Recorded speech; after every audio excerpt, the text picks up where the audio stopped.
Assalamualaikum warahmatullahi wabarakatuh, para penonton yang budiman, para peternak lele dimanapun berada.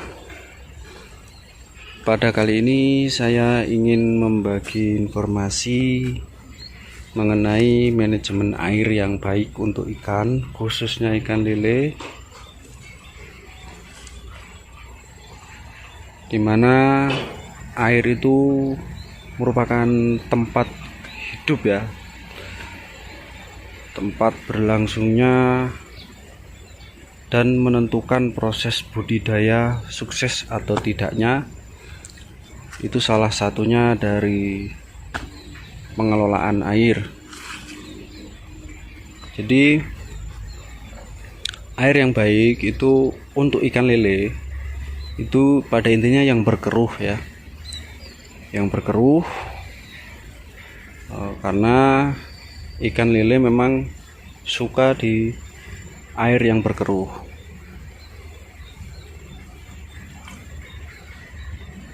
Ikan lele itu mempunyai sifat, salah satunya kanibal ya. Jadi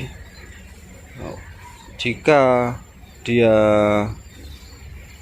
ditempatkan pada air yang jernih ya, meskipun ada mungkin dari para pembudidaya yang menggunakan sistem air jernih, mungkin punya cara tersendiri, tapi pada dasarnya ikan lele jika ditempatkan pada air yang jernih, dia akan terlihat satu sama lain dan biasanya akan bertarung. Seperti pada kasus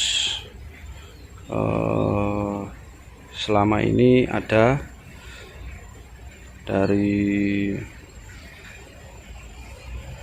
laporan orang-orang yang sudah beternak, itu indukan dibeli tapi airnya belum siap dan warnanya masih jernih ya, dan sudah digabungkan jadikan satu. Beberapa hari kemudian ikan lelenya luka-luka dan ada yang mati ya, karena salah satunya air belum siap. Untuk air yang bagus ya, warnanya mungkin warna hijau ya, karena mengandung mikroorganisme yang baik dan tempat berlangsungnya selama proses budidaya. Untuk saya biasanya melakukan pembersihan di dasar ya, dasar air, pembersihan dari sisa-sisa pakan itu saya buang sekitar 2 cm ya, sekitar 2 cm, supaya kotoran tidak terlalu banyak mengendap ya. Biasanya saya lakukan untuk indukan itu saya lakukan seminggu sekali, tapi kalau untuk pembibitan ya harus sering-sering ya, harus sering-sering, 2 hari sekali, mungkin 3 hari sekali, karena biasanya lumut, musuh utama dari bibit kan lumut ya. Itu kalau masih usia-usia kecil mungkin lumut akan jadi satu dengan bibit, nantinya bibit lelenya itu yang kesulitan kalau kita kasih makan, mungkin tidak tahu juga ya kalau kita kasih makan. Nah, itu yang harus diantisipasi. Dan untuk indukan sendiri, ukuran air biasanya saya kasih 45 cm di kolam diameter 2. Nah, ukurannya itu Saya biasanya seperti itu. Ini 45 cm di kolam indukan dan warnanya hijau seperti ini. Mungkin terlihat pantulan sinar matahari.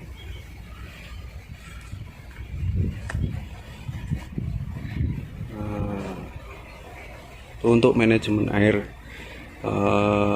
indukan. Kalau untuk pembibitan ya kita bisa gunakan ya, untuk ukuran airnya sih menyesuaikan ya, karena kita kan tidak tahu untuk bibit yang masih kecil-kecil itu biasanya kan ya, kita nggak mungkin menghitung satu-satu ya.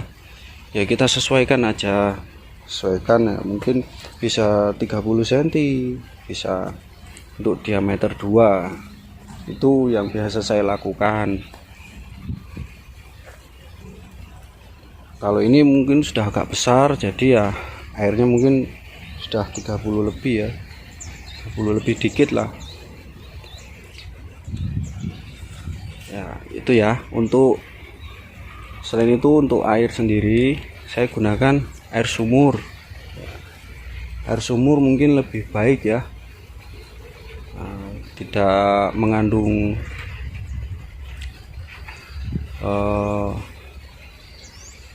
atau tidak mengandung campuran-campuran yang lebih. Nah, itu disarankan menggunakan air sumur. Kalau mau menggunakan air sungai bisa juga, tapi ya kita lihat dulu sungainya seperti apa, tercemar atau tidak. Nah, sebelum kita memasukkan benih ikan ataupun indukan ikan, baik pembesaran ataupun pembibitan ya, paling tidak kita harus mengendapkan air dulu sekitar 7-14 hari. Nah, nanti di situ ada ciri-cirinya air yang sudah jadi seperti apa. Biasanya lama kelamaan dia berkeruh dan nantinya akan muncul seperti apa ya, binatang-binatang kecil atau biasanya nyamuk ya. Nah, itu mulai ada keluar seperti itu. Untuk cara membuat air seperti itu sebenarnya hanya kalau kolam outdoor ya lebih cepat karena dia terbantu oleh sinar matahari. Bantu sinar matahari.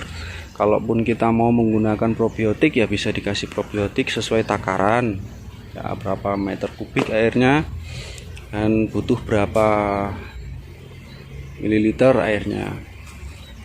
Nanti lama kelamaan menjadi hijau. Ada yang juga yang menggunakan pupuk kandang ya, kotoran hewan ada juga ya, terus juga ada yang tidak menggunakan apa-apa, hanya mengandalkan sinar matahari juga bisa.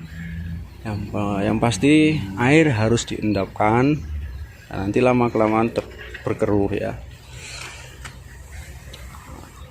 Air itu menguntungkan untuk ikan jika pengelolaannya baik, juga biasanya tidak menguntungkan untuk ikan juga jika pengelolaannya kurang baik. Biasanya air yang kurang baik itu ya ditimbulkan dari pemberian pakan berlebih dan kita jarang mengelola air. Nah, karena pakan itu semakin tinggi proteinnya, juga kandungan jika pakan tidak termakan semua ya, itu juga menjadi racun bagi ikan ya. Oke, itu saja informasi dari saya, mudah-mudahan sangat membantu.